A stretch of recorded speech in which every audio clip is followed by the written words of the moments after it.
In a world where the world is on the brink of destruction,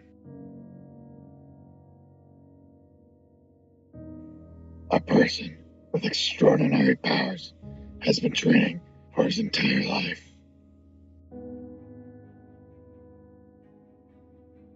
He is the one man with time-traveling abilities that must fight to save his nation from a battle that has already happened. You must ride the time ship back before the war and stop the Red Men before they destroy us all. With so much bloodshed and brutality in their history, has he really trained enough?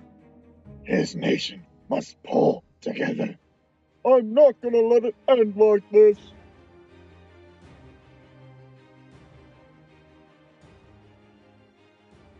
In mankind's final hours, who will prevail? Let not the sands of time get in your sandwich.